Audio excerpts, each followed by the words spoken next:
Σήμερα γενικά είναι μεγάλη γιορτή για το άθλημα μας, για το τζούντο που παρουσιάζει πρέσβεια Ιαπωνική, από που και προέρχεται το άθλημα μας.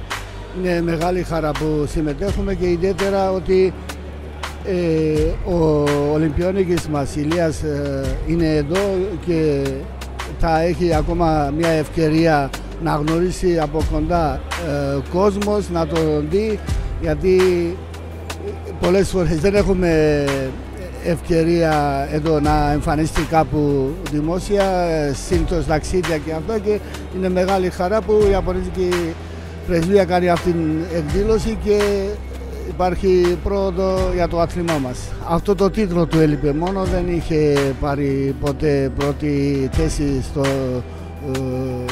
όπως λένε Champions League στο τζούντο με την ομάδα Άμπεσπερ που εδώ και χρόνια συμμετέχει μαζί τους, και ήταν κρίσιμη αγώνα. Στην ουσία ο Ηλίας κατόρισε ποιος πρέπει να βγει νικητής σε αυτό το αγώνα, και επόμενος στόχος είναι, εφόσον ετοιμαζόμαστε για το Ρίο, στόχοι είναι απλά. Μεγαλύτερος στόχος στο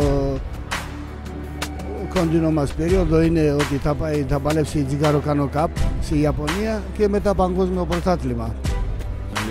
Χαίρομαι πάρα πολύ που είμαι εδώ, που είμαι αυτή τη εκδήλωση.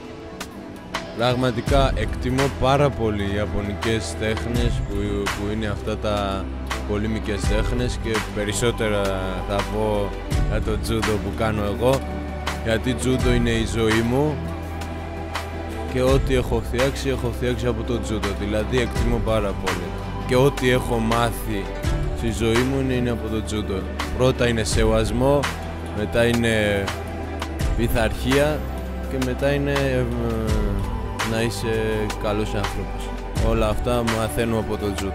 Σήμερα τώρα μόλις ήρθα από την Ιταλία, ήρθα να είμαι εδώ και πάλι θα φύγω. Πραγματικά ήταν για μένα μεγάλη χαρά, γιατί έχω 8 χρόνια παλεύω εκεί και δεν είχαμε πάρει αυτή την πρωτάθλημα. Λοιπόν, τελικά το πήραμε πρωτάθλημα, το πανευρωπαϊκό κύπελο, και ήταν 2-2 και που κέρδισα εγώ και κέρδισαμε 3-2.